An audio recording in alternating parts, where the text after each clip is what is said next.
누가복음 6장 39절부터 49절까지 한 목소리로 읽겠습니다. 또 비유로 말씀하시되 맹인이 맹인을 인도할 수 있느냐? 둘이 다 구덩이에 빠지지 아니하겠느냐?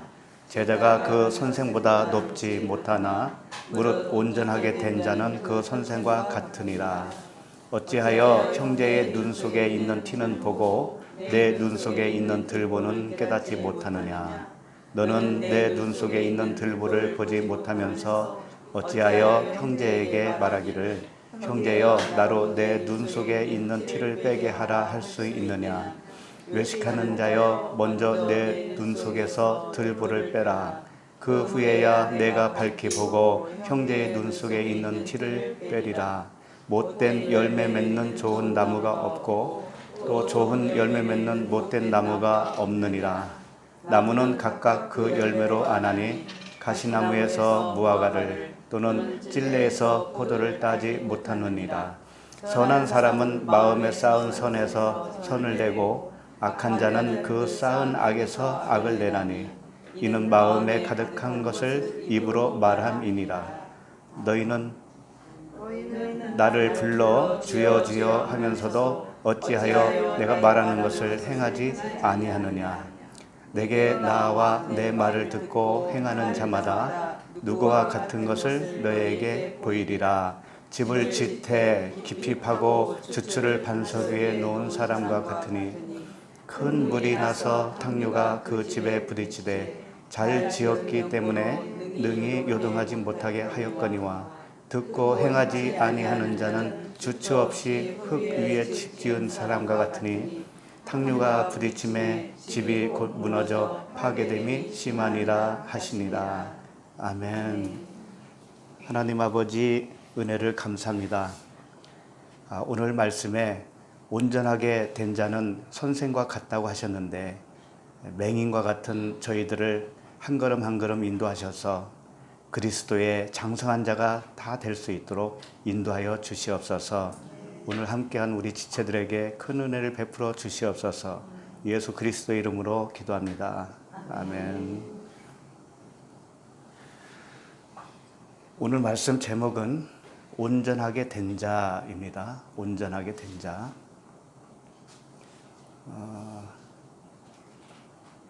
그 40절 보시면 제자가 그 선생보다 높지 못하나 무릇 온전하게 된 자는 그 선생과 같으니라 했습니다.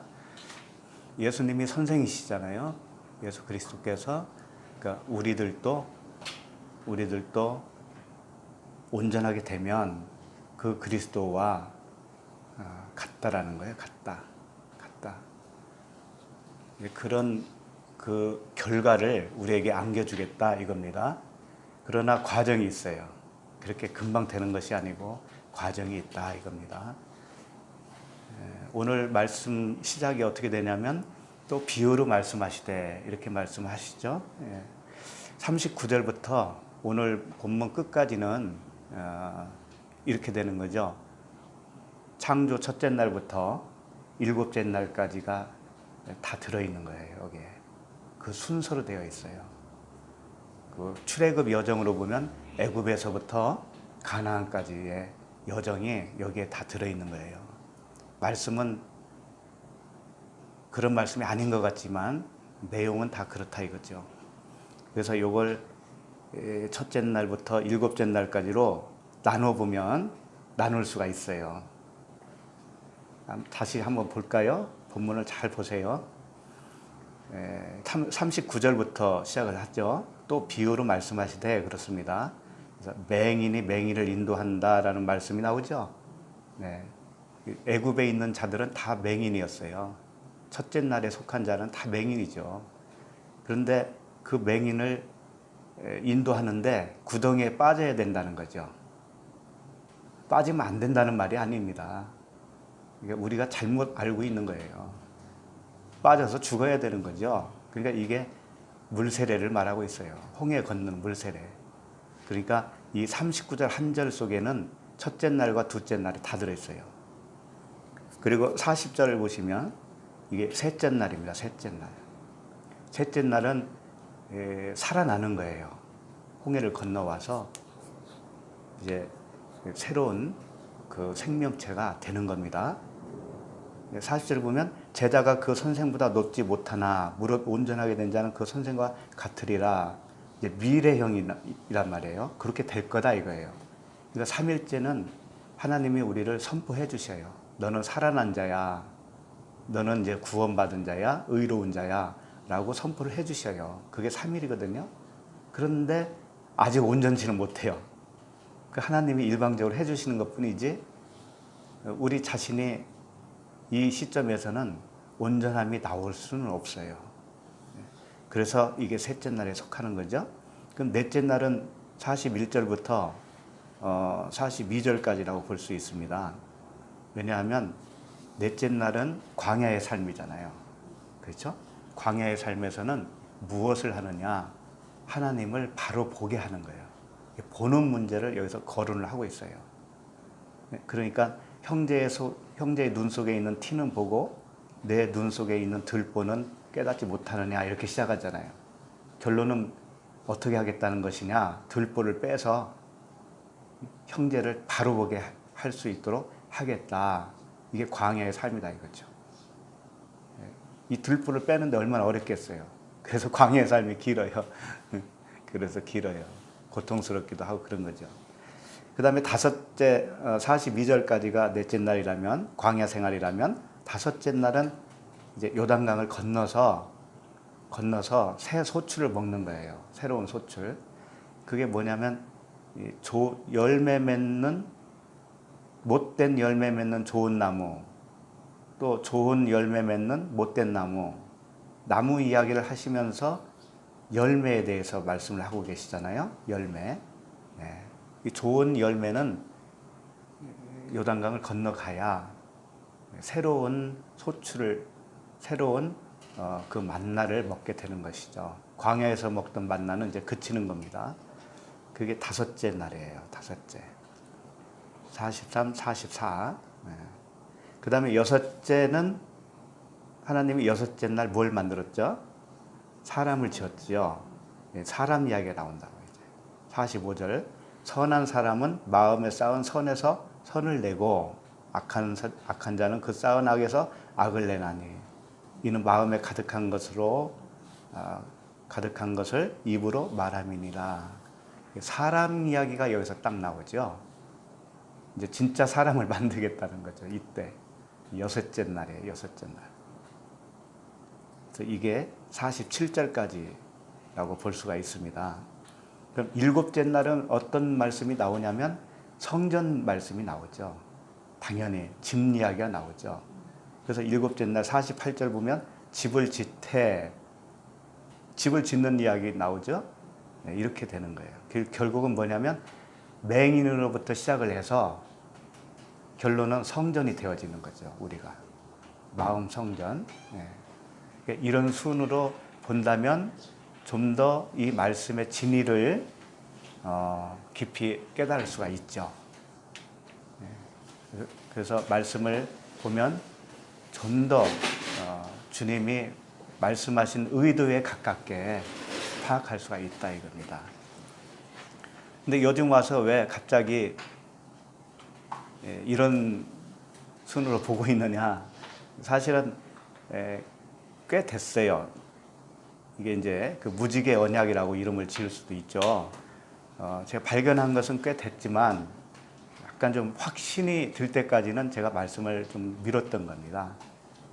그래서 말씀을 보는 눈도 나에게 확실하게 와야 저도 이걸 가르칠 수가 있잖아요. 그래서 그동안에는 잘 언급을 안 했지만 앞으로는 이런 식으로 보게 될 거예요. 계속 뭐 어떤 말씀이든지 간에. 그렇게 되면 여러분들도 이제 훈련이 되어지고 말씀을 볼 때 유익할 거예요. 읽다 보면 이것은 정확하게는 모르겠지만 이거 일곱째 날에 속하는 건 것 같다. 감이 올 때가 있을 거예요. 읽다 보면. 그래서 이제 시간이 더 가면서 훈련이 되어지면 성경 말씀 전체가 그 눈으로 보게 될 거예요. 그래서 우리가 결국 어둠에서 시작을 해서 빛으로 지어지는 것이고, 맹인이 되어서 시작을 해서 밝게 보는 자가 되는 것이죠. 성경은 항상 그렇게 계속해서 돌아간다는 거죠. 계속해서 반복으로. 그렇지만 한 번도 겹치는 말씀이 아니에요. 신기할 정도로 다른 사건, 다른 스토리이기는 하지만 그 속에 있는 의미는 다 같다라는 거예요. 그래서 하나님은 한 말씀을 계속 하시는 거죠. 그게 뭐냐? 내가 너를 그렇게 사랑한단다. 너를 어두움으로 처음에 지어서 내가 너를 얼만큼 사랑하는가를 알게 해주시기 위해서 그 과정이 필요하단다. 이것을 계속적으로 말씀해 주셔요. 그래서 이 표면으로 흐르고 있는 이 말씀은 우리가 깜빡 속죠. 이 표면에 의해서. 그렇기 때문에 표면으로 보면 그건 육체의 법이라고 하는 거예요. 육체의 법. 내가 지켜야 할 그런 법으로 보일 수밖에 없어요.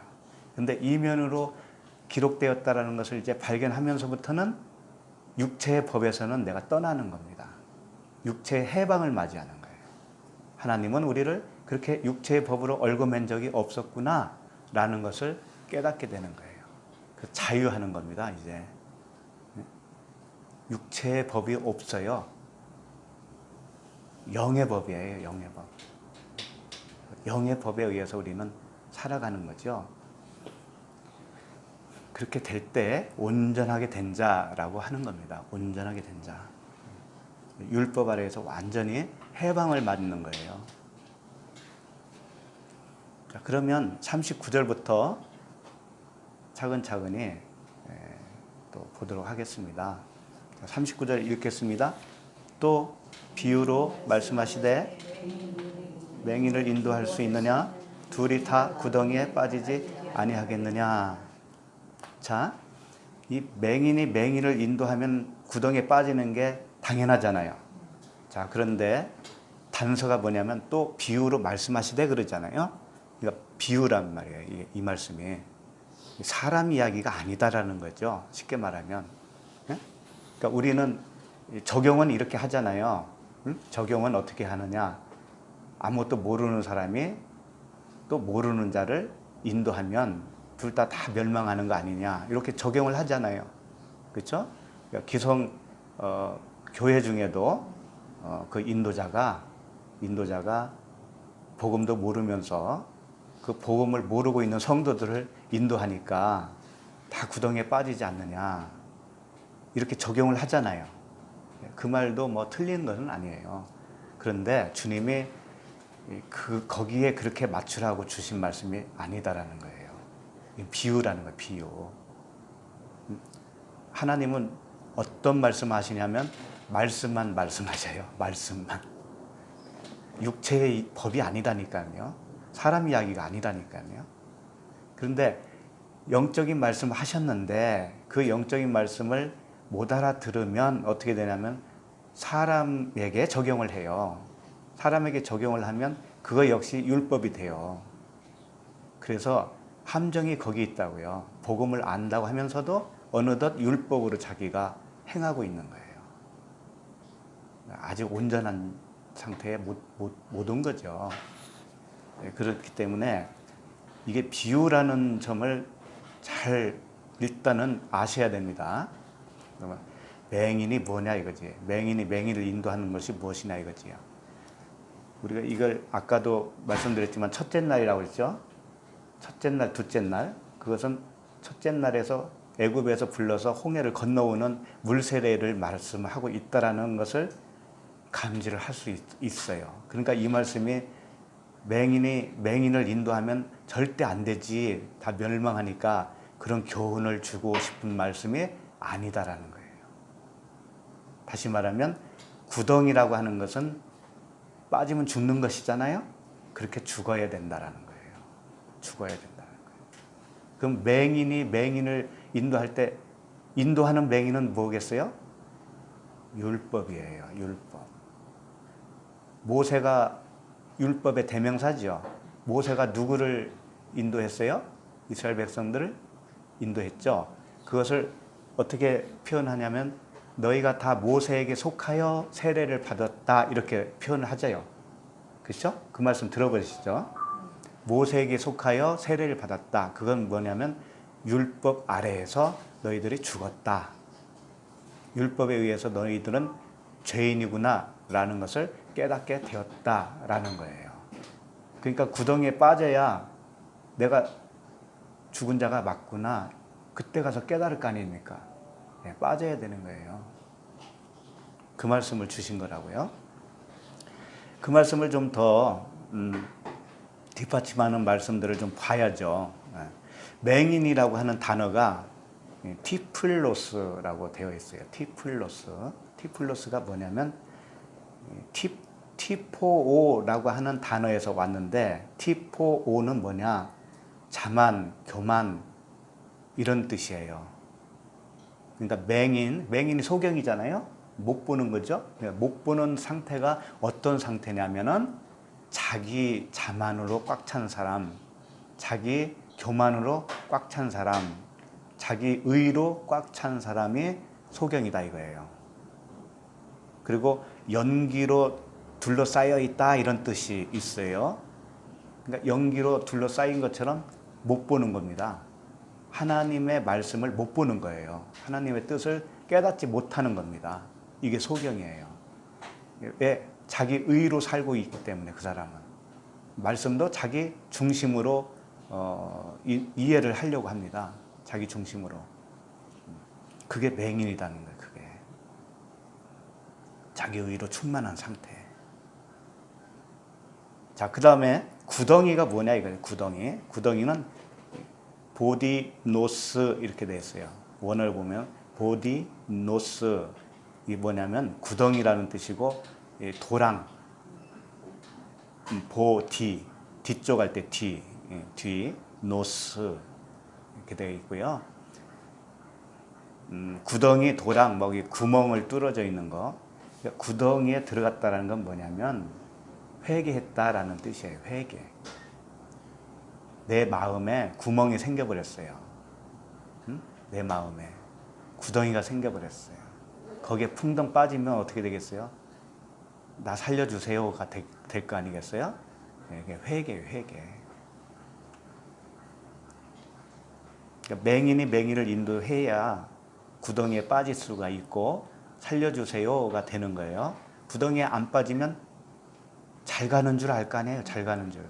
그렇죠? 그래서 이 말씀과 좀 연결해서 마태복음 12장 11절을 보시겠습니다. 마태복음 11장 12장 마태복음 12장 11절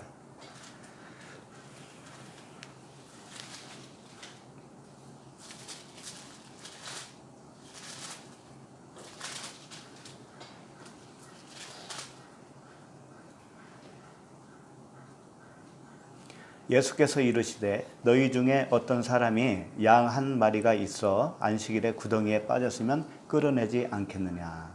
안식일에 양 한 마리가 구덩이에 빠졌으면 안식일이라고 해서 가만히 놔두지 않겠느냐 이 말씀이잖아요. 이 말씀을 하시는 의도가 있어요. 안식일에는 구덩이에 빠진 자를 끌어내는 것이다.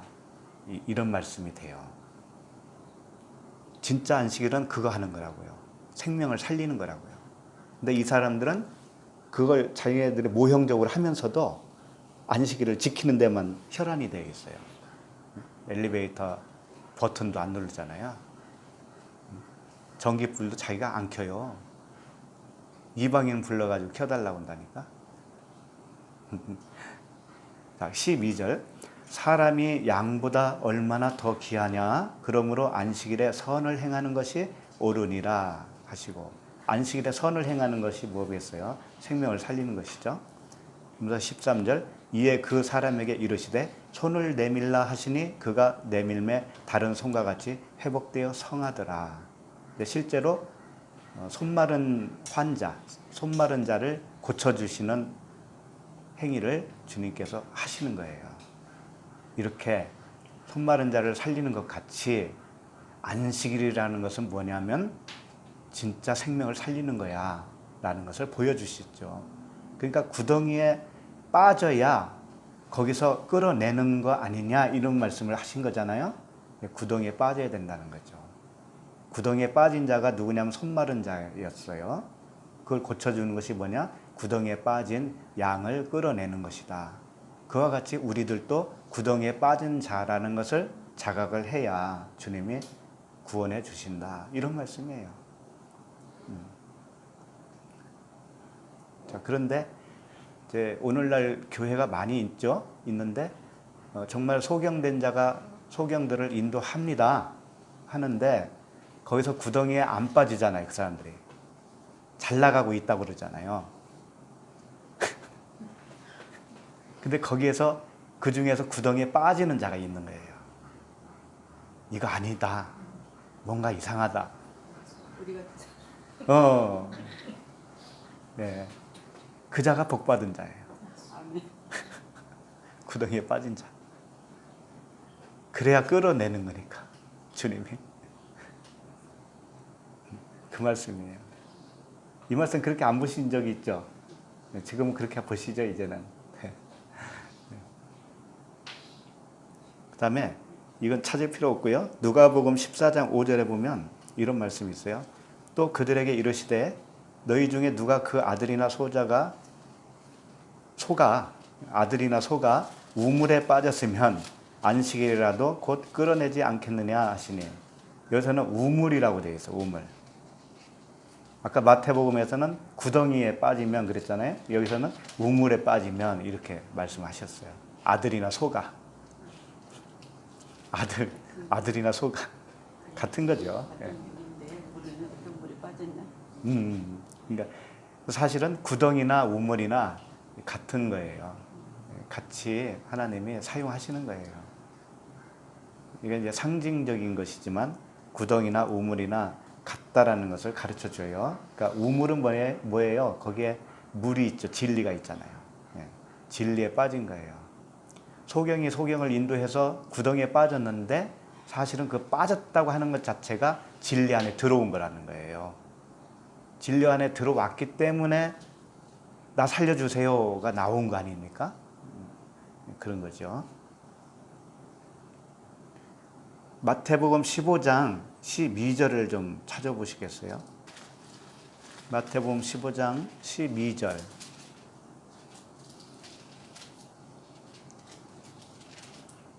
여기 보시면 이에 제자들이 나와 이르되 바리새인들이 이 말씀을 듣고 걸림이 된 줄 아시나이까?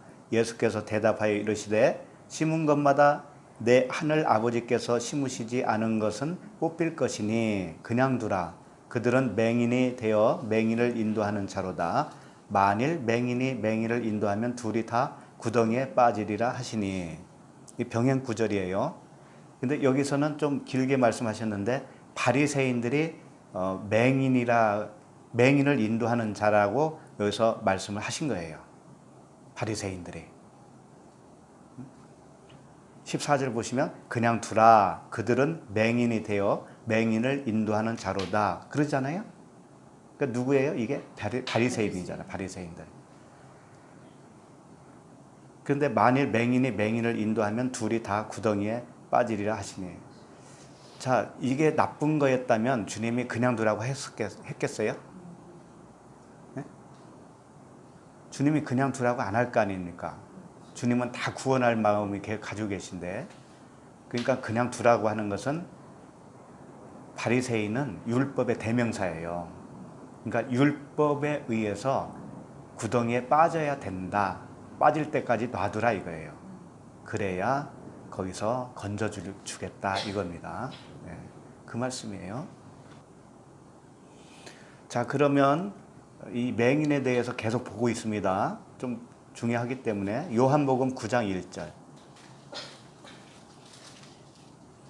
요한복음 9장 1절부터 쭉 보시겠습니다.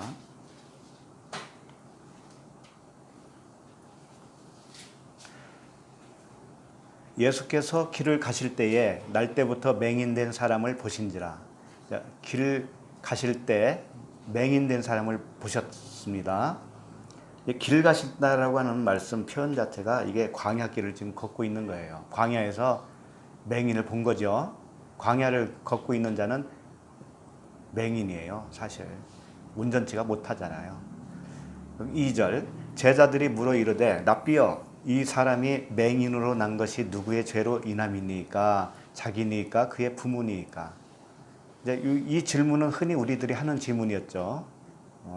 저 사람이 굉장히 질병에 걸렸든지 나쁜 일이 생겼다든지 하는데 소위 말해서 팔자가 참 안 좋은 것 같은데 누구의 죄로 이렇게 된 것입니까? 그렇게 질문 안 해도 우리들 마음속에 그게 이미 있다라니까요. 그게 나의 기준이었단 말이에요. 그게 아니다라는 거죠. 하나님은 예수께서 대답하시되 이 사람이나 그 부모의 죄로 인한 것이 아니라 그에게서 하나님이 하시는 일을 나타내고자 하심이라. 자, 이것을 진짜 소경을 생각해서는 안 돼요. 영적 맹인입니다. 자기 의로 꽉 찬 우리들 이야기였죠. 예.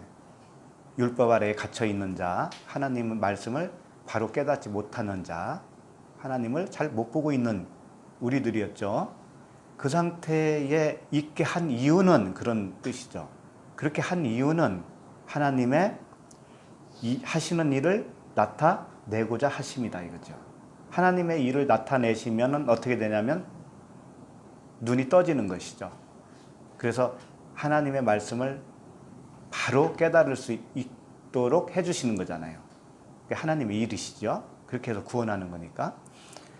그렇게 하기 위해서 일단 우리들을 다 율법 아래에 가둬서 소경을 만들겠다 이겁니다. 그러니까 누구의 죄 때문에 그런 것이 아니다라는 거죠. 예.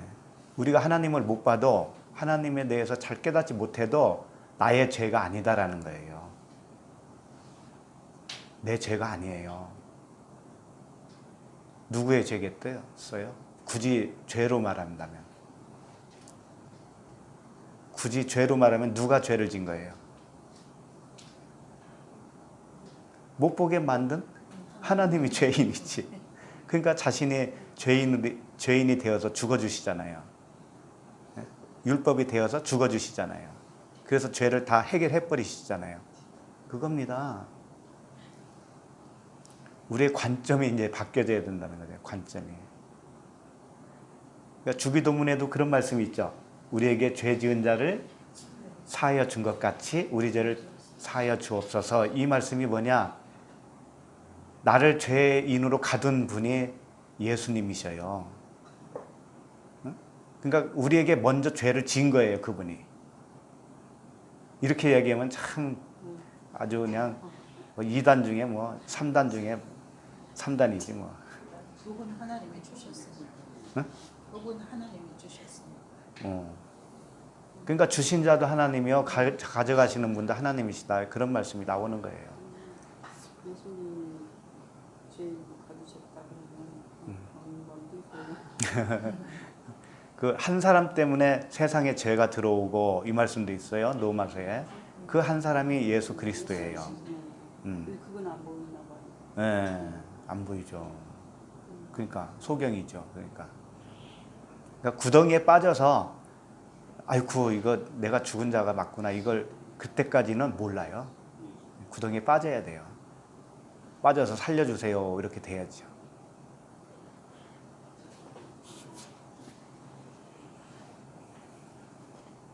구덩이에 빠지는 게 영적으로 빠져야 되는 거잖아요. 영적으로. 영적으로 몸이 그렇다고 해서 그게 빠지는 거잖아요. 그렇죠. 근데 영적으로 빠뜨리기 위해서 육적으로도 주님이 이용을 하시죠. 때로는 질병도 주시고 가난도 주시고 그런 것이죠. 그렇죠. 그래서 4절 보시면 지금 요한복음 9장 보시고 계시죠. 4절 보시면 때가 아직 낮임에 나를 보내신 이의 일을 우리가 하여야 하리라. 밤이 오리니 그때는 아무도 일할 수 없느니라. 낮이 있을 때 주님이 깨닫게 해주시는 그 주님이 계실 때라는 것이죠. 내가 세상에 있는 동안에는 세상의 빛이로라 이 말씀을 하시고 땅에 침을 뱉어 진흙을 이겨 그의 눈에 바르시고 이러시되 실로암 못에 가서 씻으라 하시니 실로암은 번역하면 보냄을 받았다는 뜻이라. 이에 가서 씻고 밝은 눈으로 왔더라. 자, 이게 무슨 말씀이냐 이거죠. 지금 끝에가 참 중요해요. 이 말씀을 하시고 땅에 침을 뱉어 진흙을 이겨 그의 눈에 바르셨다 이거죠. 이게 어떤 의미로 하신 행동이냐 이겁니다. 소경을 고쳐주시는데 우리는 이제 간단하게 구덩이에 빠져야 된다고 일단 이미 봤습니다. 구덩이에 빠져야 되는 거예요. 그것은 우물에 빠진 것과도 같다라는 것까지 왔습니다. 우물은 뭐예요? 진리의 말씀이시죠. 예, 말씀에 빠져야 진리의 말씀을 들어야 복음을 들어야 그것이 일단 구덩이에 빠지는 겁니다. 소경이 인도하는데 어느덧 그렇게 인도한다 이거예요. 소경이 인도하는데 어떤 사람에게는 구덩이에 빠져요. 그러니까 율법 아래에서 계속 사도 바울과 같이 율법을 잘 준행하면서 자기 의로 살고 있는데 어느 날 갑자기 다메섹 도상에서 주님을 만나죠. 요게 구덩이에 빠진 거라고. 이게 진리의 물에 빠져야 그게 구덩이에요. 구덩이. 자, 그러면 침뱉음은 뭐냐면 이건 분명히 구덩이란 말이에요. 구덩이에 빠진 거란 말이에요. 이게 분명히 소경을 고쳐줘야 되는 거니까 그 과정 속에서 지금 마지막에 나온 행동이니까 침을 뱉었다라는 거죠. 그걸 진흙에다가 이겼습니다. 진흙에다가 이겨서 눈에 바르고 그 다음에 그걸 실로암에 가서 씻어내라 그랬죠. 침을 뱉는다는 것은 이거예요. 수치를 준다라는 의미예요. 수치를 주는 거예요. 수치를 준다는 의미는 내가 율법 아래에서 내가 지금까지 살아온 것이 어느덧 수치로 깨달을 때가 오죠. 그것이 언제냐면 진리가 왔을 때 그렇게 되는 거죠. 진리가 왔을 때. 그러니까 침은 수치를 주는 거지만 좋은 거예요, 나쁜 거예요? 진리예요. 그 자체가 진리. 그것을 주셔서 흙에다가 이겼다라는 것은 뭐예요? 아담을 흙으로 만들었죠. 만든 행위를 지금 하고 계시는 거죠. 그 진리로 흙이라고 하는 존재, 그 소경이 흙이에요. 사실은 소경 자체가 그 흙에다가 침을 뱉어요. 진리의 말씀을 뱉어요. 그래서 수치를 주는 겁니다. 수치를 줘요. 깨닫게 하면 그게 수치잖아요. 그렇게 주는 거예요. 그러니까 율법은 죄를 깨닫게 함이라고 그랬잖아요. 그렇죠? 그러니까 율법의 기준을 설정해 놓으시고 눈을 열어주셔요. 그러면 그 율법 아래에서 내가 죄인이구나 라는 것을 깨닫게 되죠. 요게 이 시점이 뭐냐면 수치심을 당하는 거예요. 수치심. 그러니까 침 뱉었다라는 것을 통해서 진리이지만 그 기능이 진리라고 하는 기능이 율법 아래에 있다라는 것을 알게 해주셔서 그 율법 기준에 의해서 내가 수치심을 당하는 거예요. 지금까지 내가 헛살았구나. 이렇게 깨닫게 해주시는 거예요. 그래서 이 침 뱉는다는 의미를 구약에서는 어떻게 사용했는가를 좀 보시면 확실하게 아실 거예요. 민수기 12장을 한번 펴보시겠습니다. 민수기 12장 1절부터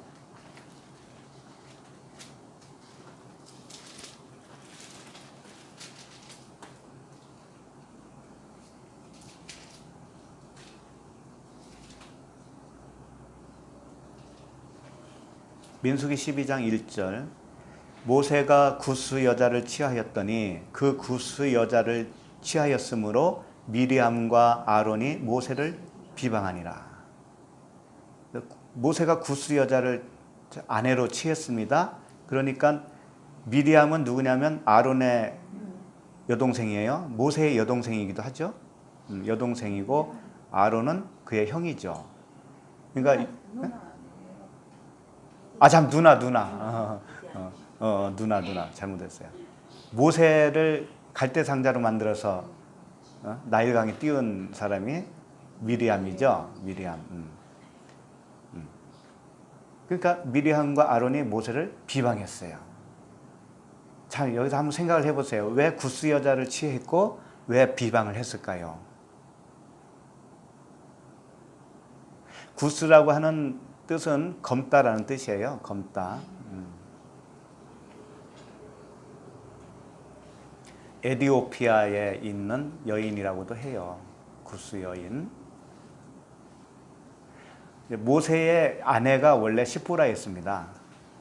모세의 아내가 시보라. 그래서 시보라가 죽은 후에 얻은 아내인지 시보라가 있는데도 불구하고 얻은 아내인지는 정확하게 몰라요. 그렇지만 구스 여자를 취하였어요. 이게 무슨 의미가 있겠느냐 이거죠. 자, 그런데 나쁘게 보이잖아요, 일단은. 그렇죠? 나쁘게 보였습니다. 2절. 그들이 이르되 여호와께서 모세와만 말씀하셨느냐 우리와도 말씀하지 아니하셨느냐 하매 여호와께서 이 말을 들으셨더라. 모세는 지도자이기는 하지만 아론에게도 말씀하셨고 미리암에게도 말씀하셨으니 우리의 생각도 그래도 맞지 않겠느냐. 그래서 우리가 구스 여자를 취한 것에 대해서 비방했다 이런 말씀이잖아요. 근데 그걸 주님은 어떻게 보셨느냐. 3절. 이 사람 모세는 온유함이 지면의 모든 사람보다 더하더라.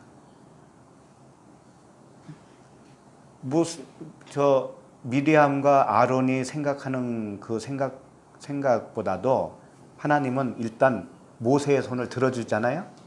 모세는 온유함이 지면의 모든 사람보다 더하다는 거죠.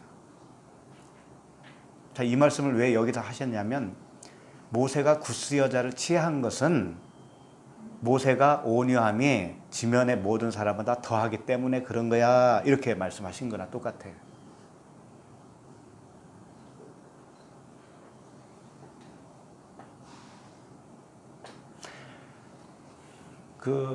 여자는 항상 뭘로 의미를 하고 있냐면 언약으로 의미를 하고 있습니다. 언약. 행위 언약이냐 아니면 은혜 언약이냐 둘 중에 하나예요. 이 성경 말씀이 말하자면 여인이라고 본다면 율법의 말씀이냐 은혜의 말씀이냐 그거예요. 그러니까 구스 여인은 이방인이죠. 이방인은 법이 없잖아요. 그렇죠? 이방인은 법이 없어요. 하나님의 법을 가지고 있지 않아요.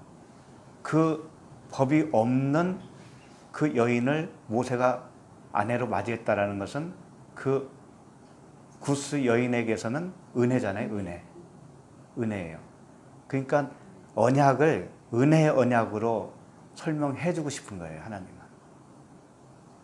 그러니까 모세는 율법의 대명사인데 아내는 법이 없는 은혜의 언약으로 붙들고 있다는 거예요. 부분은 하나죠. 그러니까 모세는 겉으로는 율법이 있지만 안으로는 이방인과 같은 법이 없는 자라는 거예요. 은혜라는 거예요. 은혜. 그걸 설명하고 있는 거예요. 그 진리를 알은 모세는 이방인의 여인을 아내로 취했다 이거예요. 이게 온유함이다 된 거죠. 진리를 아는 자가 온유한 자입니다. 다른 거 아니에요. 구스 여인이 진리를 알았던 여기서는 그것을 얘기하는 건 아니고 모세를 말하는 거니까 모세의 어떠함을 모세가 알고 있다 이거예요. 그 진리를. 그러니까 그 법이 없는 여인을 자기 아내로 취했다라는 것은 자기 은혜의 언약으로 살고 있다라는 거예요. 모세가 은혜의 언약으로. 겉으로는 모세니까 율법이지만 자기 안에는 이미 은혜라는 거예요. 은혜로 지어진 자라는 거예요. 그래서 은혜로 지어진 자, 언약으로 지어진 자가 지면에 모든 사람보다 더한 온유한 자다 이거예요. 우리도 또 마찬가지입니다. 우리들도 처음에는 모세와 같이 율법의 사람이었지만 이제는 그 내면에 은혜의 언약으로 꽉 찼잖아요. 그리스도. 그렇게 된 자가 지면에서 온유한 자예요. 우리들도 다 온유한 자입니다. 법이 없어졌어요, 우리는. 법이 있으면 온유한 자가 못 돼요. 법이 없어요. 법이 없는데 은혜로만 살아요. 은혜로만.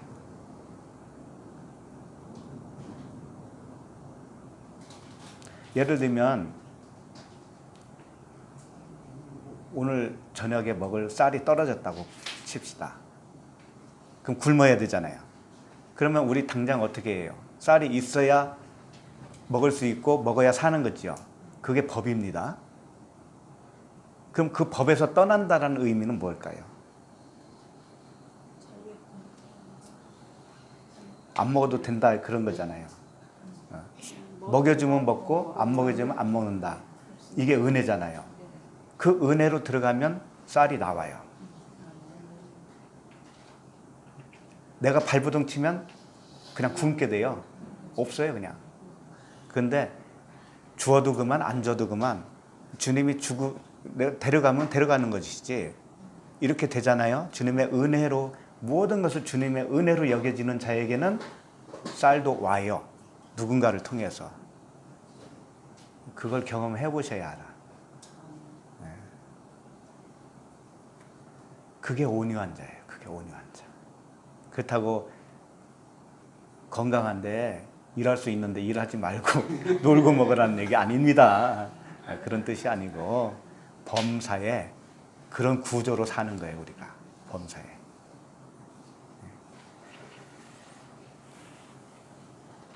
4절 여호와께서 갑자기 모세와 아론과 미리암에게 이르시되 너희 세 사람은 회막으로 나아오라 하시니 그 세 사람이 나아가매 여호와께서 구름 기둥 가운데서부터 강림하사 장막문에 서시고 아론과 미리암을 부르시는지라 그 두 사람이 나아가매 이르시되 내 말을 들으라 너희 중에 선지자가 있으면 나 여호와가 환상으로 나를 그에게 알리기도 하고 꿈으로 그와 말하기도 하거니와 내 종 모세와는 그렇지 아니하니 그는 내 온 집에 충성함입니다.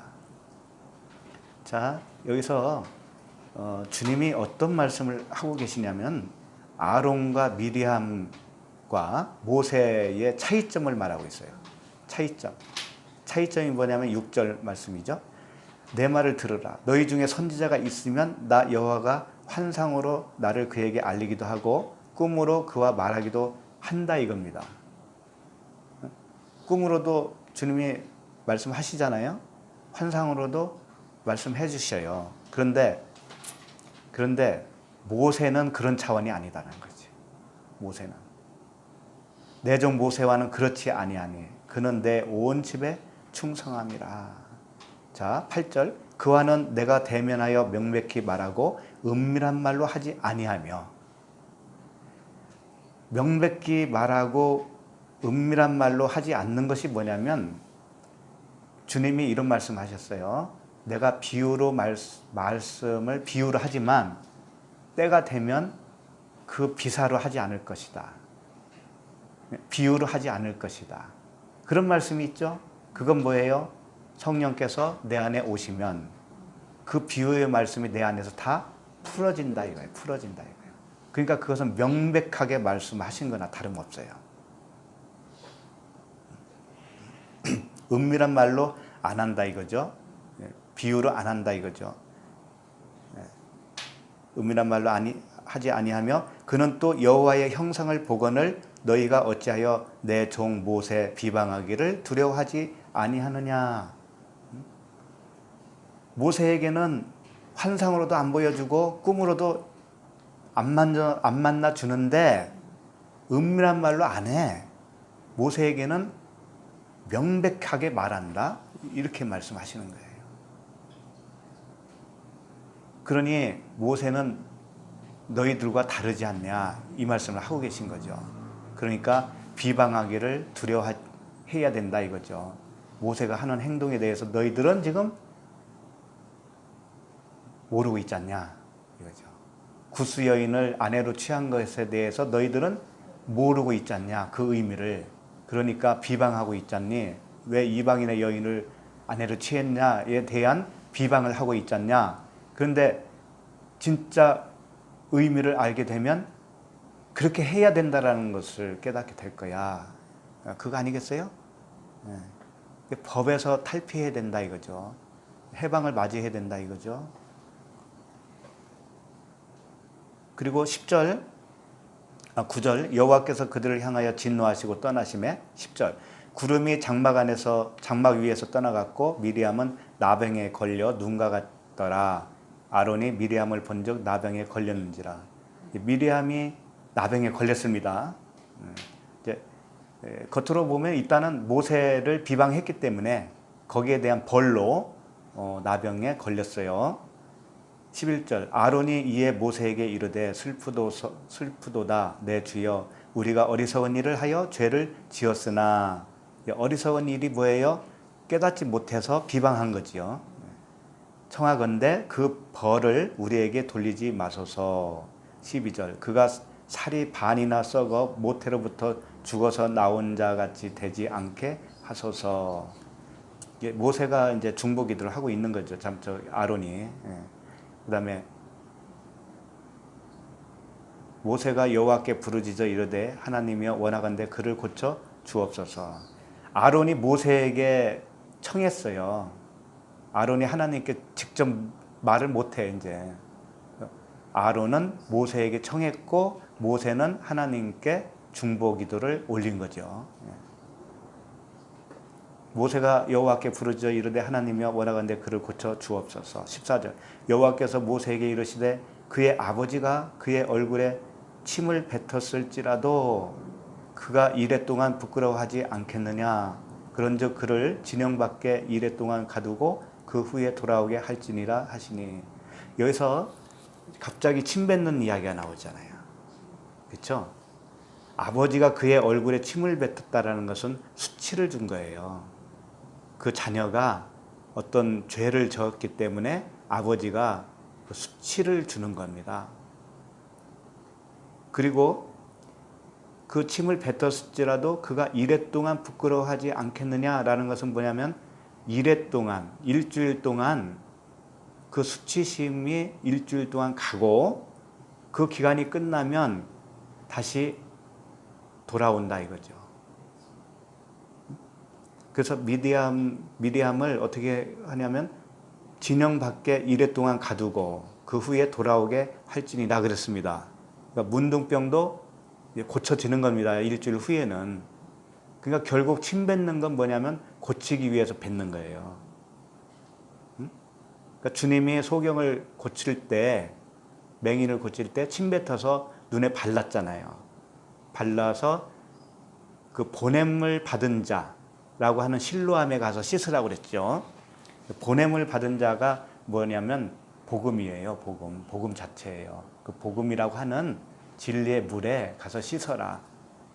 그러니까 고치기 위해서 더 캄캄하게 해주는 거예요. 일단은 흙에다가 침을 뱉어서 눈에다 바르면 더 캄캄하죠. 사실. 그러니까 사도 바울이 주님을 만났을 때 3일 동안 눈이 멀어버렸죠. 더 캄캄하죠. 캄캄한 다음에 아나니아를 통해서 안수를 하게 하고 그래서 눈을 뜨게 하잖아요. 그런 과정이 있어요. 구덩이에 빠졌다라는 것은 사실 진리의 물에 빠진 것이지만 더 캄캄해요. 그때는. 왜 그러냐면 내가 구원 받은 줄 알았더니 못 받았구나 이렇게 되니까 더 캄캄하잖아요. 그렇죠? 그 상태를 일주일이라고 하는 7일로 온전한 그 안식에 이르는 숫자로 설명을 해주고 있는 거예요. 그 캄캄함이 지나야 된다는 겁니다. 나병으로 일주일 동안 고통을 당해야 그때부터 돌아올 수 있다는 거예요. 새로운 피조물로 돌아온다 이거예요. 15절 보면 이에 미리암이 진영 밖에 이레 동안 갇혀 있었고 백성은 그를 다시 돌아오게 하기까지 행진하지 아니하다가. 그리고 미리암이 돌아왔다는 얘기는 없어요. 이제는 다른 이야기로 여기서 이제 전개가 되고 있지만 어쨌든 돌아오기까지 행진하지 아니하였다라고 했으니까 돌아온 거죠. 결국은 주님은 구원하겠다라는 그 사랑의 마음밖에 없어요. 결국은 다 구원이에요. 진영 밖에 있습니다. 예, 진영 밖에. 진영 밖에 있는 것이 구덩이에 빠진 상태예요. 더 캄캄하게 하는 거죠. 그러니까 처음에 우리가 진리를 알게 되고 복음으로 깨닫게 되면 더 캄캄한 겁니다. 사실은. 왜? 앞으로 이거 어떻게 될 건가? 이제 이게 알고 보니까 이거 엉터리였잖아, 그동안에. 그래서 갈 길이 먼 거잖아요. 갈 길이 머니까 캄캄하지. 근데 그 상태가 이제 3일이 된 거예요. 3일. 태어난 거예요. 3일. 그러니까 이제 정리를 하면 39절 맹인이라고 하는 것은 바리새인이기도 합니다. 그리고 바리새인은 율법을 의미해요. 그 율법이 그런 겁니다. 율법이 모세가 이런 거예요. 모세가 맹인은 이제 주의 백성들입니다. 구원받을 백성들. 그러니까 율법이 모세가 바리새인이 구원받을 백성을 애굽에서 인도해서 구덩이에 빠지게 하면 구덩이는 뭐냐면 물세례예요. 죽음을 말하고 있죠. 그렇게 빠지게 해서 살려달라고 외치면 그때 하나님이 구원해 주신다. 이런 의미예요. 39절 말씀을 그렇게 이해하시면 좋겠습니다.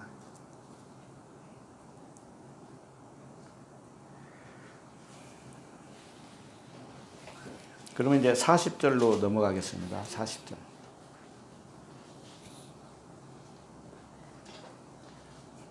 이제 웃으시는 분은 이제 40절인데 끝에까지 언제 가나 이제 그런 의미인 것 같은데. 맞아요. 지금까지 39절 하나 가지고 지금까지 했네 이렇게 이야기했어요. 아, 그렇죠. 그게 그거네. 39절 이거 하나 가지고. 그게 그거야.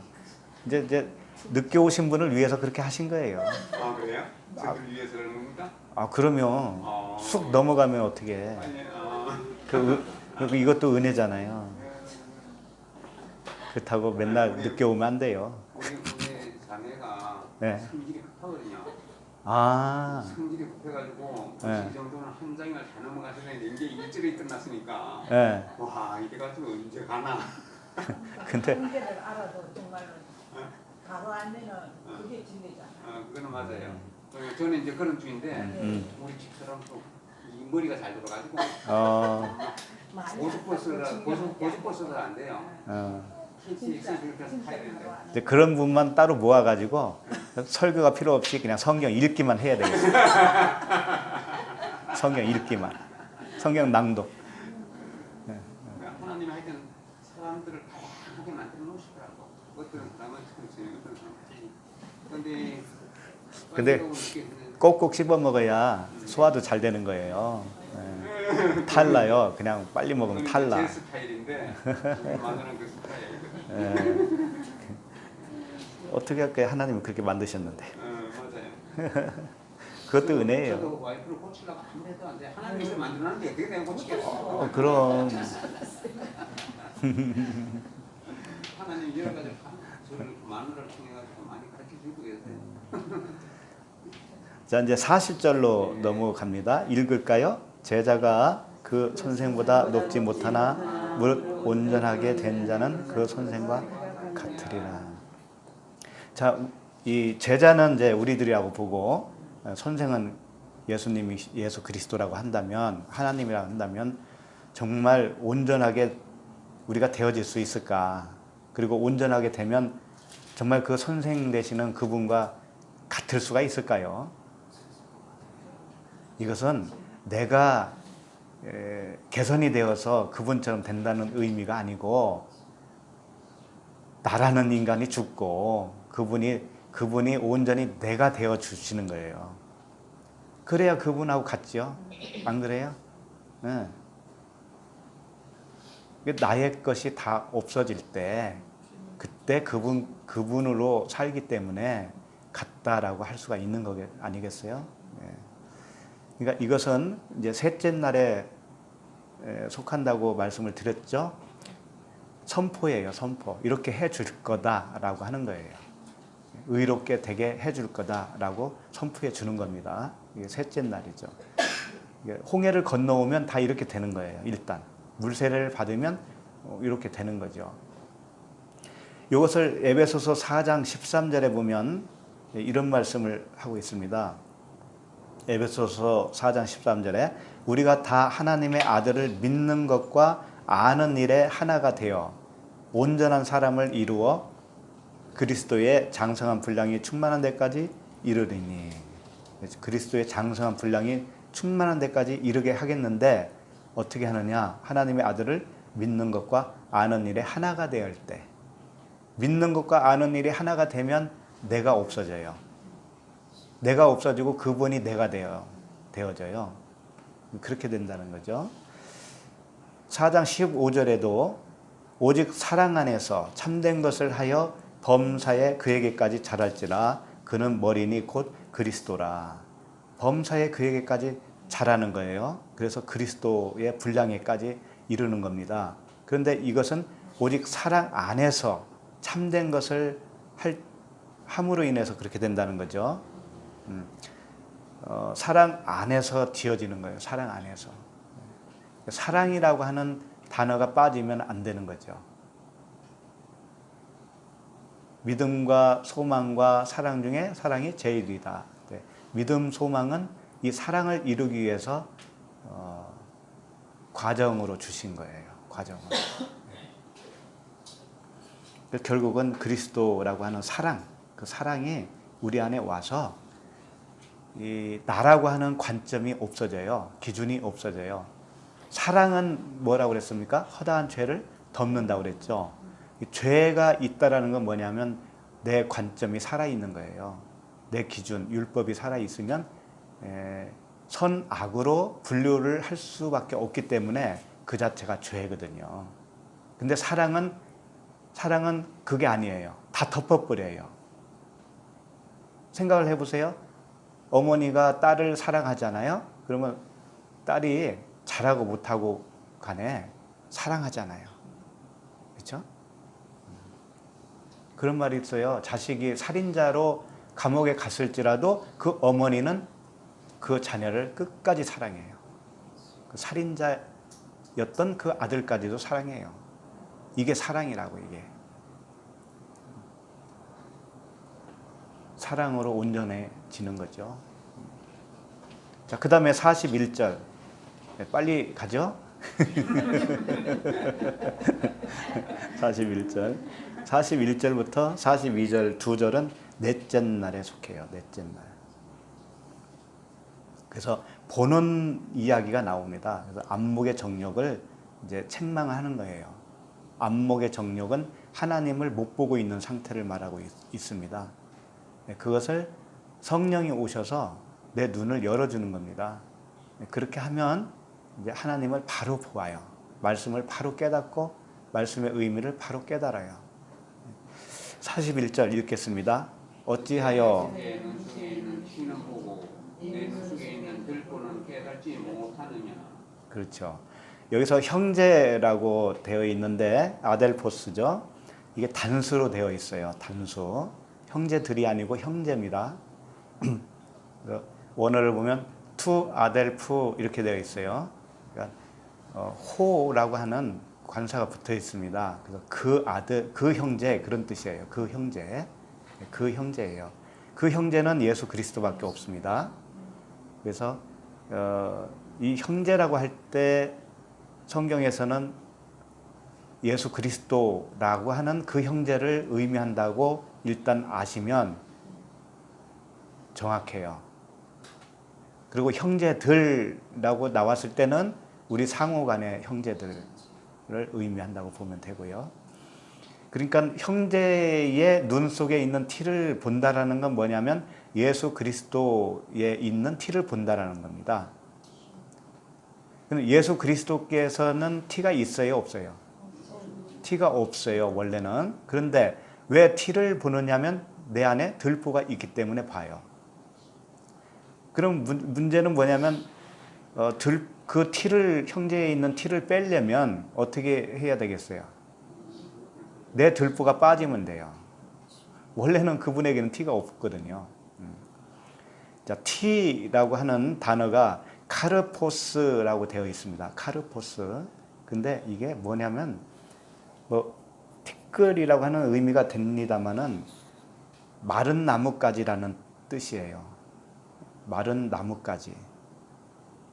티라고 하는 것이. 그러니까 의미상으로는 티끌이다는 뜻이고요. 마른 나뭇가지다. 그 다음에 들보가 있습니다. 들보. 들보는 도코스라고 되어 있어요. 도코스. 대들보라는 의미죠. 대들보. 집에 대들보가 하는 역할이 뭘까요? 집을 잘 받치고 있는 거죠. 예.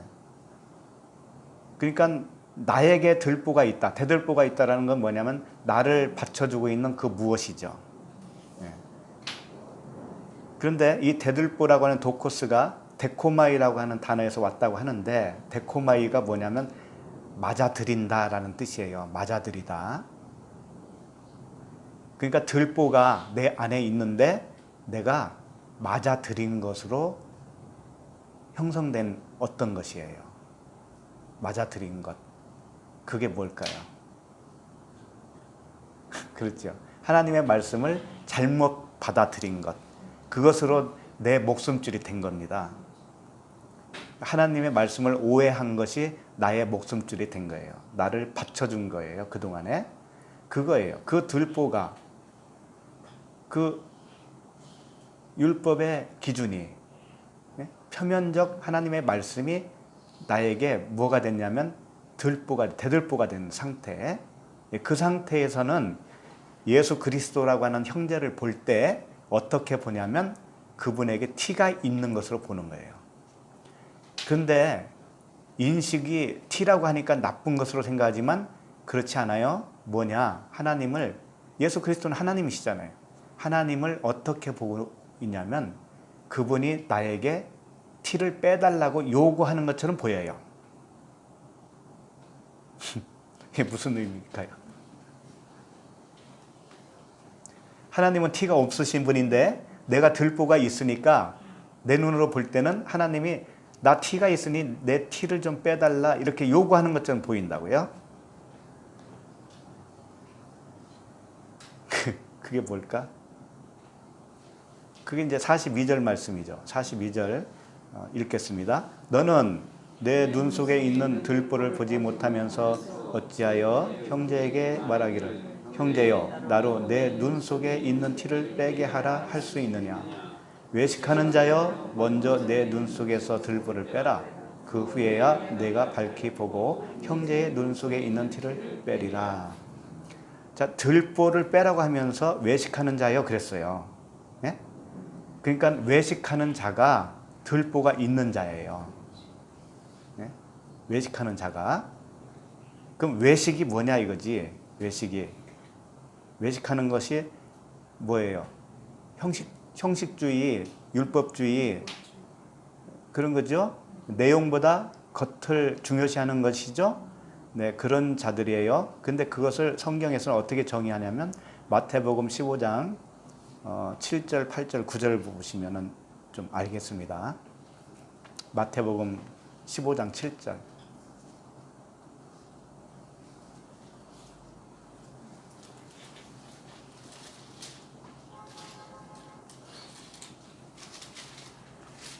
그러니까 이 외식하는 것이 이제 빠지는 것이 뭐냐면 들보가 빠지는 겁니다. 그렇죠? 네. 그럼 마태복음 15장 7절 외식하는 자들아 이사야가 너희에 관하여 잘 예언하였도다. 일러스되 이 백성이 입술로는 나를 공경하되 마음은 내게서 멀도다. 이게 외식이라는 거죠. 그 다음에 9절 사람의 계명으로 교훈을 삼아 가르치니 나를 헛되이 경배하는도다 하였느니라 하시고. 그러니까 외식은 뭐냐면 하나님의 말씀을 사람의 계명으로 교훈으로 삼아서 가르치는 거예요. 뭔지 이제 분명해졌죠. 하나님의 말씀을 사람의 교훈으로 삼는 거예요. 교훈. 인생에 유익할 교훈으로 삼는 겁니다. 이것이 외식이에요. 이것은 하나님을 사람의 교훈, 그러니까 윤리와 도덕이 있죠. 윤리와 도덕, 요것으로 가르치기 때문에 입술로는 하나님을 공경하는 거라는 거예요. 그게 겉으로는 내가 착하게 사는 것이 세상의 빛과 소금으로 사는 것이지 라고 가르치잖아요.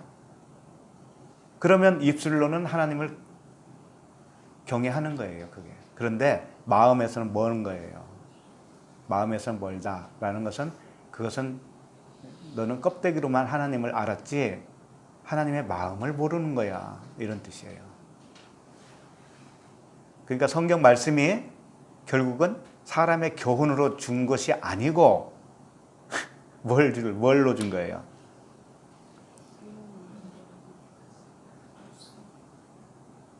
사람이 죽어야 된다라는 말씀으로 준 거예요. 너 죽어야 된다. 네 기준 죽어야 된다. 네 고집 있잖아. 고집 있죠? 고집도 무슨 고집이 있어요? 똥고집.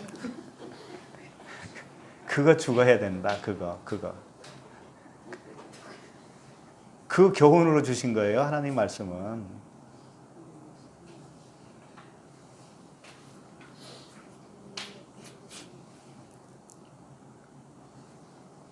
42절 다시 돌아가겠습니다. 42절. 누가복음 6장 42절.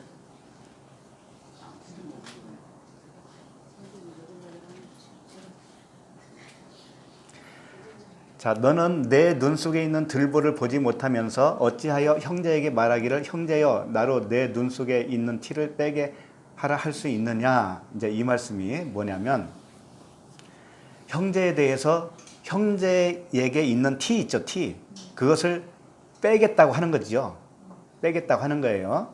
바리새인이나 들보가 있는 사람들이. 그러면 그 눈 속에 있는 티를 빼는 것이 뭘까요? 빼려고 하는 거.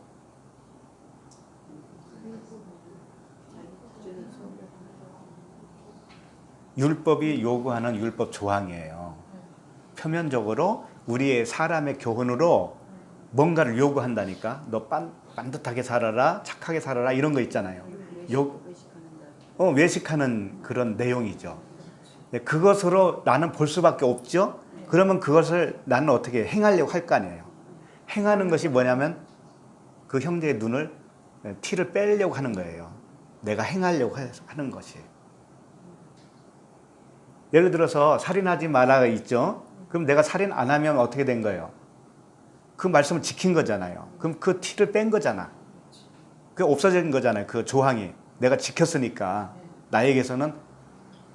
그렇게 보는 것이 뭐냐면 예수 그리스도를, 그 형제를 티가 있다라고 생각하는 거예요. 티가 있다. 근데 사실은 티가 없다라는 건 뭐냐면 그걸 요구한 것이 아니었다라는 것이죠. 네. 사람의 교훈으로, 우리에게 육체의 교훈으로 뭔가를 요구한 것이 아니었다라는 거예요. 착각하지 말아라 이거죠. 영으로 살지 육으로 살지 말라는 뜻이었거든요. 영으로 살아라 이거예요. 영적인 기준으로 살아라. 그겁니다. 영적인 기준은 뭐냐면 네가 알고 있는 선악 있잖아요. 선악. 이것이 다 사랑이었다라는 눈으로 보는 거예요. 그렇게 볼 수 있어야 돼요. 그렇게 봐줘요 정말? 남편이 그렇게 속썩이는데 그렇게 봐줘요?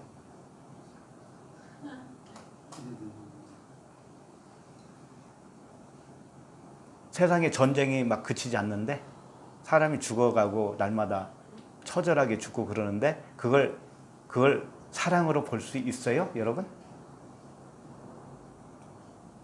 하나님의 사랑으로 볼 수 있냐고요? 절대 못 보시죠? 그러면 하나님을 티가 있다라고 보고 있어요. 지금까지도.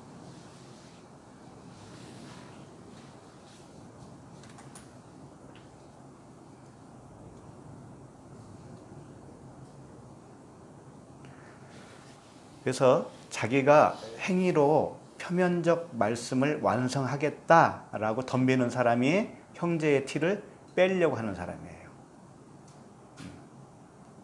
그것이 외식하는 자다 이겁니다. 그래서 그 다음 말씀이 외식하는 자여 먼저 내 눈 속에서 들보를 빼라. 그 후에야 내가 밝히 보고 형제의 눈 속에 있는 티를 빼리라. 형제의 눈 속에 있는 티는 없어요. 원래는 없는데 네 안에 있는 들보가 빠지면 그 형제의 눈 속에 있는 티를 이제 못 보는 거예요. 그러니까 그 티를 뺀 거나 다름없는 거예요. 근데 여기서 이제 한 가지 생각할 건 뭐냐면 그 티라고 하는 것과 들보가 이 나무로 표현했다라는 겁니다. 나무. 티는 무슨 나무냐면 마른 나무까지라고 그랬잖아요. 아까 마른 거예요. 생명이 없는 나무까지. 그러니까 율법으로 보면 우리 육체에게 어떤 요구하는 그 법으로 보잖아요. 그러면 하나님을 마른 나무까지로 보는 것과 같은 거예요. 생명이 없는 나무까지. 그것이 우상으로 보는 겁니다. 하나님을 우상으로. 그래서 이 들보도 역시 나무로 의미를 하고 있잖아요. 나무. 그러니까 이건 뭐냐면 다 무엇을 말씀하고 싶은 거냐면 나무라고 하는 것은요. 말씀이고 언약이에요. 언약. 언약인데 행위 언약으로 보면 티끌이 되는 것이고 은혜의 언약으로 보면 그것이 생명나무가 돼요. 생명나무. 그래서 십자가에서 죽는다라는 건 뭐냐면 내 관점이 죽는 거잖아요. 그렇죠? 육체의 관점, 육체의 법이 죽는 거잖아요. 거기서 떠나는 겁니다. 그래서 내 자신이 나에 대해서 육체의 법을 가지고 있었거든요. 거기서 해방을 맞이하는 겁니다. 해방을. 내 속에서. 율법 아래에서 죽는 겁니다. 죽고 영으로 살아나는 거예요. 그 율법, 육체, 겉으로 보는 그 법에서는 내가 떠나는 겁니다. 떠나고 성령의 법 안으로 들어가는 거예요. 그 성령의 법은 뭐냐? 사랑이라고 하는 법이다 이거예요. 그 법으로 들어가면 하나님이 하시는 거예요. 하나님이. 내가 하는 것이 아니고 하나님이 하셔요. 그렇게 될 때 나무로 계속 표현했다라는 건 뭐냐면 저주를 받은 자마다 어디에 달린다고 그래요? 나무에 달려요. 그래서 그 하와가 생명나무를 무슨 나무로 봤냐면 선악과 나무로 봤잖아요. 나무는 하나예요. 단수로 되어 있어요. 하나이지만 보는 하와에게는 선악과로 보였단 말이에요. 선악나무로. 근데 그 생명나무였거든요. 원래가. 그 보는 왜 그렇게밖에 못 보냐면 그 안에 들보가 있기 때문에 육체의 법이 있기 때문에 율법이 있기 때문에 그 법으로 보는 거예요. 생명나무를 법으로. 그렇게 되면 우리는 항상 매여 있죠. 그 법 아래에 매여 있죠. 그래서 자유가 없는 겁니다. 내 마음에 자유가 없어요. 그래서 결국은 뭐냐? 이 나무에 달려서 내가 죽어야 비로소 행위라고 하는 티와 들보가 나무에 달려 죽어야 되는 거예요. 그래서 비로소 그 형제의 눈에 티를 빼는 겁니다. 서로 죽음을 말하는 거예요. 예수와 내가 묶여서 서로 죽고 그리스도로 부활해서 육체의 법 아래에서 해방을 받고 그 사랑이라고 하는 성령의 법에서 그분이 인도하시는 대로 사는 거예요. 그분이 인도하시는 대로.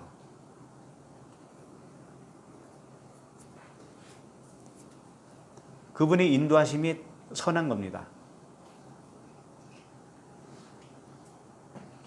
이제 43절로 가겠습니다. 이게 다섯째 날입니다. 다섯째 날.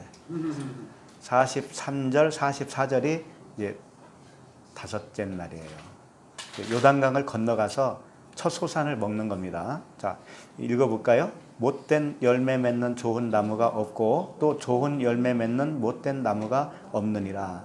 이 나무는 항상 언약을 말하고 있습니다. 십자가예요. 십자가라는 것이 언약의 기둥이잖아요. 언약의 나무예요. 언약의 나무. 그래서 이 못된 열매는 뭐냐면은 쓸모 없다라는 뜻이 있거든요. 못된 열매는. 그다음에 못된 나무는 뭐냐면 선악나무를 말하는 거예요. 선악나무. 못된 나무는 선한 나무고 좋은 나무는 뭘까요? 생명나무지. 그 둘 중에 하나밖에 없어요. 그러니까 하나인데 어떻게 보느냐에 따라서 선한 나무도 되고 생명나무도 가요. 그래서 이 못됐다라고 하는 단어가 사프로스라고 하는 것인데 이 더럽다라는 뜻이에요. 그래서 에베소서 4장 29절에 이런 말씀이 있어요. 무릇 더러운 말은 너희 입 밖에도 내지 말고 오직 덕을 세우는 데 소용되는 대로 선한 말을 하여 듣는 자들에게 은혜를 끼치게 하라. 듣는 자에게 은혜를 끼치게 하라 그러니까는 잘 포장해서 말하라 그런 의미가 아니고 진리의 말, 생명의 말을 하라 이런 뜻이거든요. 그러니까 이 더러운 말 또는 선한 말 이렇게 지금 표현을 했죠. 그러니까 열매는 뭐냐면 여기서 말하는 열매는 말인 거예요. 말. 누가복음에서 지금 못된 열매 맺는 좋은 할 때 못된 열매 있죠. 열매가 뭐냐면 말이다 이거예요. 말. 우리에게서 나오는 말이 어떤 말이냐에 따라서 못된 열매도 되고 좋은 열매도 된다 이거죠.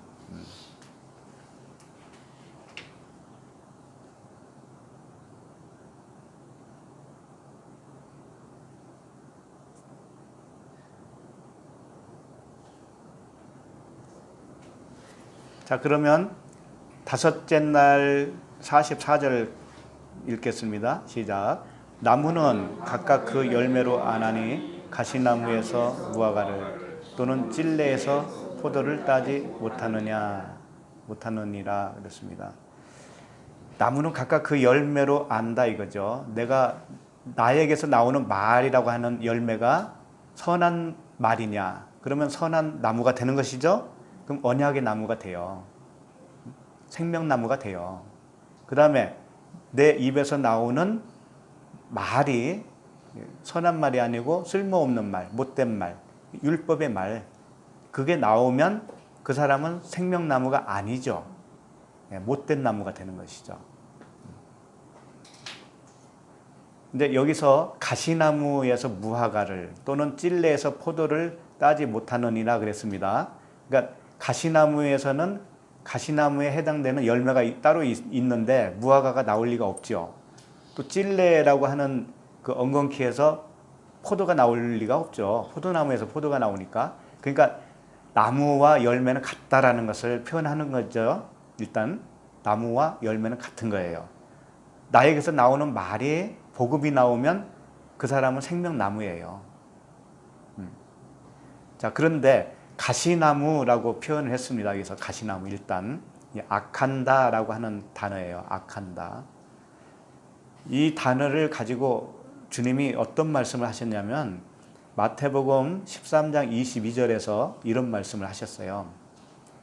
가시떨기에 뿌려졌다는 것은 말씀을 들으나 세상의 염려와 재물의 유혹에 말씀이 막혀 결실하지 못하는 자요. 이 말씀을 하셨어요. 그러니까 네 가지 밭이 나왔었죠. 그 중에서 가시떨기 나무에 떨기에 뿌려진 그 밭, 그 말씀을 하고 계신 거죠. 근데 가시떨기가 뭐냐? 이게 누가복음에서 지금 본문에서 가시나무라고 돼 있는 그 악한다라고 하는 단어예요. 가시떨기. 근데 가시떨기가 뭐라고 했어요? 세상의 염려와 재물의 유혹이라고 되어 있죠. 요것 때문에 말씀이 막혔다라는 겁니다. 말씀이 막혀서 그 열매가 맺지 못한다 이겁니다. 선한 열매가 나오지 않는다 이런 뜻이죠. 세상의 염려와 재물의 유혹은 뭐냐면 이 나의 의를 말하는 겁니다. 나의 의가 꽉 차서 부자가 된 상태예요. 나의 의. 나의 의로움이 있으면은요, 세상 염려를 합니다. 왜 그럴까요? 내가 해야 되니까 염려가 되잖아요. 안 될 때는 염려가 엄청 되잖아요. 그런데 그 기준이 다 사라지면 어떻게 돼요? 주님이 하시는 거니까, 내 소관이 아니니까 염려가 없죠. 그래서 결실을 맺게 되는 겁니다. 그때는. 그 다음에 마태복음 27장 29절에서는 주님이 십자가에 달리시기 전에 붙잡히셔서 신문을 당하는 그런 내용이거든요. 마태복음 27장 29절 가시관을 엮어 그 머리에 씌우고 그랬죠. 여기 가시관, 이것이 가시나무예요. 이 가시관을 엮어 그 머리에 씌웠다라는 건 뭐냐면 예수님이 지금 우리라고 하는 이 세상 사람, 구원받지 못한 우리 가시떨기와 같은 그 존재가 되어주시는 거예요. 우리와 똑같은 존재가 되어주셔서 똑같은 죄인이 되어주셔서 죽으신다는 것이죠. 그 상징적인 의미를 여기서 다 말씀하고 있죠. 가시관을 엮어 그 머리에 씌우고 갈대를 그 오른손에 들리고, 갈대는 오른손에 들렸다라는 것은 임금이 지팡이를 들잖아요. 그 권위 있잖아요. 임금의 권위. 갈대는 율법을 말하고 있어요. 그분이 율법의 말씀으로 오셨잖아요. 겉으로는 율법의 말씀이 되어서 주신 것인데 그 안에는 그리스도라고 하는 진리가 들어있는 것이고요. 그래서 겉으로는 죽어주시는 겁니다. 율법으로는 죽어주시는 거예요. 갈대를 그 오른손에 들리고 그 앞에서 무릎을 꿇고 희롱하여 이르되 유대인의 왕이여 평안할지어다. 유대인의 왕이여 라고 조롱하는 이유는 뭐냐면 당신은 지금 겉의 왕으로, 세상의 임금으로, 이런 뜻이에요. 겉의 왕, 눈에 보이는 성전의 개념, 그 율법에 의해서 나온 성전, 그것으로 이제 죽어주시는 그분을 여기서 표현해주고 있죠. 그래서 육체의 법, 이것은 다 겉의 법이에요. 겉의 거예요. 겉의 거. 겉의 것으로 그분이 오셔서 다 완성을 해주신 겁니다. 죽음으로 완성을 해주셨어요. 그래서 속에 있는 것을 우리에게 넘겨주시는 거예요. 속에 있는 것이 진짜 생명이거든요. 속에 있는 것. 그 다음에 찔레라고 오늘 나오죠. 본문에 찔레. 이것도 가시덤불이에요. 가시덤불. 찔레라고 하는 단어가 바토스라고 하는 단어인데 가시덤불. 가시덤불이 이 찔레가 어디서 제일 먼저 나왔냐면 모세가 떨기나무 있죠. 떨기나무. 불이 붙었는데 떨기나무가 타지 않았다. 그 떨기나무가 찔레예요. 똑같은 단어예요. 바토스. 그 부분을 마가복음에서 이렇게 표현하고 있습니다. 마가복음 12장 26절에 보면 이렇게 되어 있어요. 죽은 자가 살아난다는 것을 말할진대 너희가 모세의 책 중 가시나무 떨기에 관한 글에 이렇게 나와요. 가시나무 떨기에, 이게 이제 찔레예요. 찔레. 가시나무 떨기에 관한 글에 하나님께서 모세에게 이르시되 나는 아브라함의 하나님이요 이삭의 하나님이요 야곱의 하나님이로다 하신 말씀을 읽어보지 못하였느냐. 하나님은 죽은 자의 하나님이 아니요 산 자의 하나님이시라. 너희가 크게 오해하였도다 하시니라. 이 무슨 말이냐면 그 떨기나무 찔레는 말씀이에요. 말씀인데 율법이에요. 율법. 찌르는 말씀이잖아요. 우리를 죄를 깨닫게 하는, 겉으로는 우리를 죽여야 되니까, 육체의 법으로는 우리가 죽어야 되니까. 그래서 육체의 법에서는 우리가 살면은 항상 매이잖아요. 그걸 해방시켜 주는 거라니까요. 복음은 우리를 해방시켜 주는 거예요. 얽매는 게 아니라니까. 육체의 법에서는 완전히 해방시켜 주는 거예요. 그렇게 하기 위한 찔레란 말이죠. 떨기나무란 말이죠. 그런데 거기에 불이 붙었다라는 것은 뭐냐면 진짜 하나님이 불이라는 거예요. 성령이시라는 거죠. 그 성령이 그 성령으로 사는 자가 죽은 자의 하나님이 아니라 산 자의 하나님이라는 의미예요. 언약으로 살아가는 자가 산 자의 하나님이라는 거죠. 산 자의 하나님이 뭐냐? 언약이라는 것이고 찔레에 붙어있는 불이라는 뜻이에요. 그러니까 우리가 그 불로 오신, 성령으로 오신 그분 안에 살아야 나도 산 자가 되는 거죠. 네. 그리고 그분은 내가 그 안에 들어가서 살았으니까 산 자의 하나님이 되시는 거예요. 그분들이 누구냐면 다 아브라함이요, 이삭이요, 야곱이었다 이런 뜻이에요. 아브라함, 이삭, 야곱은 찔레와 같은 율법 아래에 산 자가 아니라 언약이라고 하는 은혜와 진리 안에서 산 자들이다 이런 뜻이죠. 네. 자, 그러면 이제 여섯째 날로 갑니다. 이제 얼마 안 남았네요. 일곱째 날 이제 얼마 안 남았네. 여섯째 날은 45, 47절. 여섯째 날은요, 이제 요단강을 건넜을 거 아닙니까? 건너서 새로운 소산을 먹는 날인데, 그때는 이생의 자랑이 죽은 때예요. 이생의 자랑. 이생이라고 하는 것이 비오스라고 되어 있는데, 그 생명을 말하고 있습니다. 목숨의, 육체의 목숨을 말하고 있어요. 내 육의 생명. 내가 육으로는 죽는 거예요. 그 자랑이 죽는 거예요. 그리고 나서 하나님으로만 사는 자, 이렇게 된 자죠.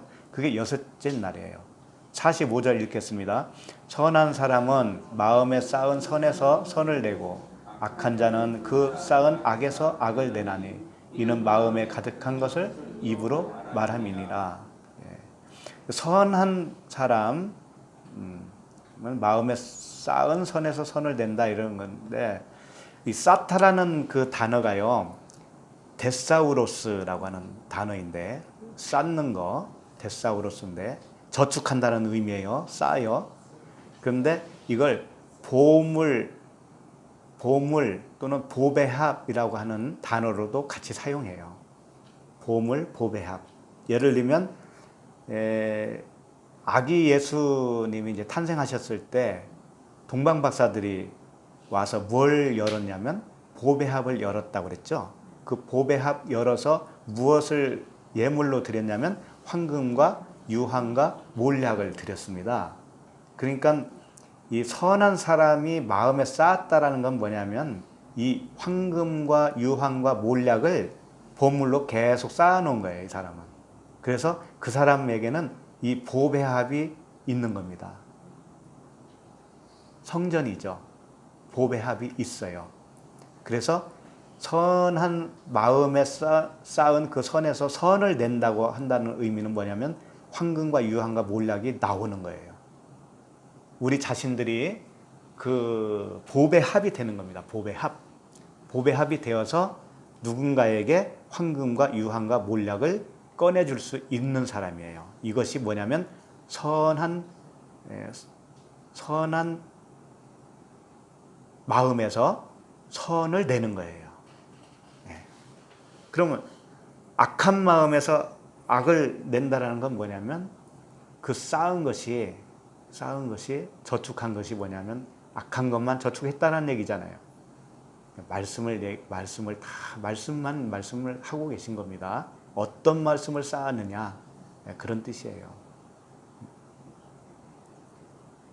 육체의 법, 사망의 법으로 우리에게 계속 쌓였느냐, 쌓여 있으면 그것만 나올 거 아니에요. 그 황금과 유황과 몰약이 뭘까요?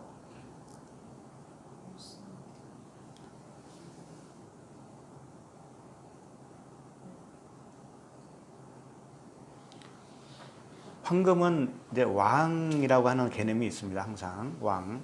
그리고 말씀이죠. 말씀인데 그 복음의 말씀을 말하고 있어요. 은혜의 진리, 그리스도.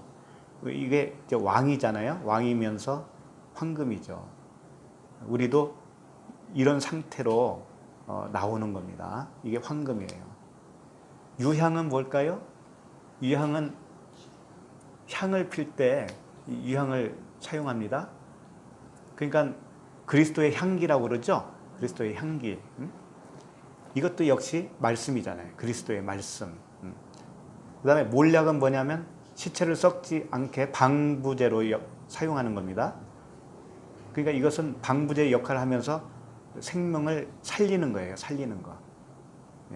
그러니까 죽은 사람을 살리는 말씀을 나오게 하는 거예요. 그러니까 이 세 가지는 다 결국은 예수 그리스도라고 하는 말씀이에요. 은혜와 진리의 말씀.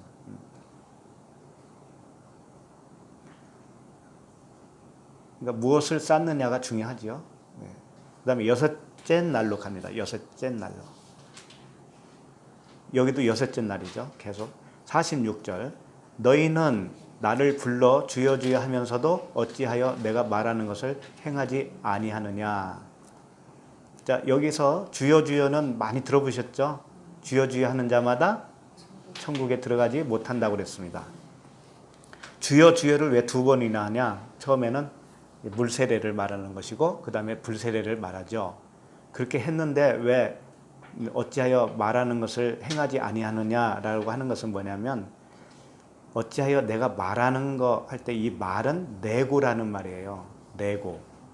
내고인데 내고는 어떤 의미로 주어진 말씀이냐면 이 모은다는 뜻을 가지고 있어요. 모은다. 이 내고라고 하는 말을 하게 되면 모아요. 모아. 그러니까 산상수훈에서 주님이 이랬잖아요. 입을 열어 말씀하시되 이 말씀이 있죠. 이게 내고거든요. 내고. 이 내고는 내마라고 보면 돼요. 쉽게 말해서 내마. 내마의 말씀을 하시는 겁니다. 그러면 모아지는 거예요. 생명을 가진 자들이 모아져요. 그런데 물세례, 불세례를 받고 나면 이렇게 된다는 거예요. 근데 이 말하는 것을 행하지 아니하면 하나님 나라에 갈 수 없는 거죠. 물세례, 불세례를 받았는데 말하는 것을 행하지 아니하면이라고 하는 것은 뭐냐면 행하다라는 단어가 뭐냐면 포이에오라는 단어예요. 그러니까 우리가 생각하는 행한다 그런 뜻이 아니에요. 포이에오는 이해한다라고 보면 돼요. 만들어진다라는 거예요. 깨닫게 된다 그런 뜻이에요. 포이에오. 포이에오가 우리말로는 행하다라는 말로 번역을 했는데 그 속뜻이 뭐냐면 깨달아서 만들어지는 걸 말하는 거예요. 만들어지는 거. 이해를 해서 어떤 존재가 되어지는 것을 말하는 거예요. 그렇게 의미를 가져야 바로 그러니까 예를 들어서 육신은 행동으로 옮겨야 되는 거예요. 행동으로. 뭘 해내야 되는 겁니다. 지켜야 되는 것이고. 그러니까 육체의 법은 그걸 의미를 하죠. 그런데 성령의 법은 뭐냐면 되어지는 거예요. 되어지는 거. 존재예요. 존재. 존재로 사는 거예요. 존재로 사는 거. 그러니까 내가 말하는 것을 행하지 아니한다라는 말은 뭐냐면 내 말대로 지어지지 않았다 이 말씀이에요. 내 말대로 만들어지지 않았다 이겁니다. 주여 주여는 했는데 왜 만들어지지 않았느냐라고 하는 것은 잘못된 것이죠. 주여 주여는 했지만 이것은 겉으로 한 거죠. 겉으로 한 거죠. 그러니까 속으로 하면 이제 지어진다 이거죠. 영으로 지어진다.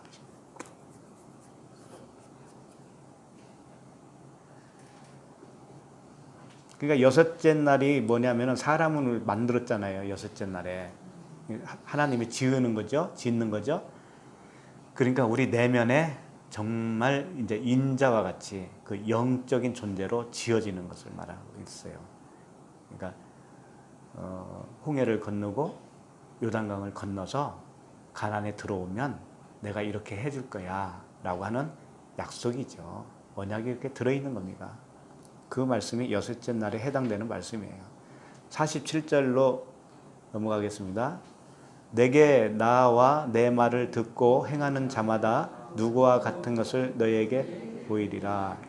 이게 뭐냐면 내게 나와 그랬잖아요. 예수 그리스도 앞으로 나와 내 말을 듣고, 여기서는 이 말이 로고스로 돼 있어요. 아까는 레고로 돼 있죠. 내 말을 들었는데 왜 그러느냐 이렇게 했는데 여기서는 내 말 할 때 로고스로 돼 있어요. 로고스를 듣고 행하는 자마다, 이 행한다라고 하는 것도 포이에오예요. 포이에오. 되어진다 이거죠. 존재로 되어진다. 그렇게 되면 누구와 같은 것을 너에게 보이리라 라고 하는 것은 뭐냐면 그리스도와 같은 존재로 되어질 것인지 아니면 비그리스도, 적그리스도와 같은 존재로 되어지는 것인지를 내가 알려주겠다 이런 뜻이에요. 주님의 말씀을 로고스예요. 똑같은 성경 말씀인데 이 성경 말씀을 듣고 그 안에 있는 것을 깨달아 알면 이런 뜻이에요. 그 안에 있는 거 레마로 깨달아 알게 되면 누구와 같은 것인 줄을 너에게 보이리라. 그리스도와 같은 존재라는 것을 보여주겠다. 이런 의미예요. 정말 그리스도와 하나가 되어진 존재로 만들어주겠다. 그런 말씀이에요. 이게 6째 날이에요. 그럼 7째 날은 뭐겠어요? 안식이겠죠. 안식. 48절. 집을 짓되 깊이 파고 주추를 반석 위에 놓은 사람과 같으니 큰 물이 나서 탕류가 그 집에 부딪히되 잘 지었기 때문에 능히 요동하지 못하게 하였거니와. 이제 잘 지었습니다. 그러니까 안식이죠. 그때는 큰 물이 나고 탕류가 그 집에 부딪혀도요 요동이 없다라는 거죠. 이게 안식이에요. 그러면 큰 물이 나고 탕류는 무엇이냐? 이게 다 율법이에요. 율법의 말씀이 와도 이제 표면적 말씀이 얼마든지 나에게 와도 끄떡없다 이거예요. 거기에 그 법에는 내가 요동하지 않는다 이거죠. 응? 그 상태가 무엇이냐? 안식이에요. 온전한 성전이 지어진 상태예요. 성령의 전이 된 것이죠. 이렇게 되게 해주겠다 이겁니다. 그러니까 주추라고 했는데 데멜리오스라는 단어인데 이것은 이 기초를 놓는 것을 말해요. 집 짓기 전에 기초를 놓죠. 그걸 반석 위에다가 세운다 이런 뜻이에요. 주추는 반석이에요. 그러니까 반석. 아주 단단한 바위를 바닥에 깔고 거기다가 집을 짓겠다 이거죠. 그리스도라고 하는 반석 위에 집을 짓는 거예요. 그 집은 아무리 율법이라고 하는 그 탕류가 와도요, 홍수가 밀려와도 끄떡없어요. 자유해요. 그런 뜻입니다. 자, 49절 마지막 읽겠습니다. 듣고 행하지 아니하는 자는 주추 없이 흙 위에 지은 집 지은 사람과 같으니 탕류가 부딪힘에 집이 곧 무너져 파괴됨이 심하니라 하시니라. 여기도 듣고 행하지 아니하는 자일 때 행하다라고 하는 단어가 포이에오예요. 만들어지는 겁니다. 창조예요. 만들어지지 아니하면 이런 뜻이죠. 듣고 만들어지지 아니하면 똑같이 듣긴 다 듣습니다. 그런데 만들어지지 않는 자가 있는 거예요. 아니하면 주추 없이, 그러니까 반석이 없이 흙 위에 내 나라고 하는 의예요. 인간의 의. 그 위에 집 지은 사람과 같으니. 그런데 이렇게 놔두면 안 되잖아요. 이렇게 놔두면 구원이 안 되죠. 그래서 탕류를 보내는 겁니다. 탕류는 신의 물이에요. 진리의 물이에요. 진리의 물. 탕류를 보내서 부딪힘에 집이 곧 무너져 파괴됨이 심하니라 하시니라. 이게 어떤 사람을 멸망시키겠다는 의미가 아니라 자기 의에 지어진 집을 무너뜨리겠다 이거예요. 무너뜨려서 다시 반석 위에 새로운 집을 지어주겠다. 그런 의미예요. 그래서 48절과 49절을 대조해서 이렇게 말씀을 해주신 겁니다. 다 구원해 주시겠다는 거예요. 일단 들어오면 주님 안에 들어온 자는 다 구원이에요. 근데 안 들어온 자가 문제잖아요. 안 들어온 자가. 애굽에도 들어있지 않는 자가 수두룩한 거예요. 홍해도 건너오지 못한 자가 수두룩한 겁니다. 그래서 어떤 자에게는 홍수가 자기를 무너뜨리는 자가 되고 어떤 자는 이미 무너뜨림을 당하고 이제 반석 위에 세워졌기 때문에 다시 홍수가 와도 그에게는 홍수가 아니에요. 그에게는 생수가 돼요. 계속. 66권 말씀이 다 생수만 되는 거예요. 그 사람에게는. 그래서 항상 안식이고 자유인 거예요. 모두가 이렇게 되기를 바랍니다. 기도하겠습니다. 하나님 아버지 은혜를 감사합니다. 오늘 말씀을 통해서 우리 육체의 법 아래에 있는 저희들을 깨어 부수고 속에 있는 성령의 법을 우리에게 안겨주시고 육체에서 자유케 그 율법에서 자유케 하시는 그 아버지의 은혜로운 말씀에 감사를 드립니다.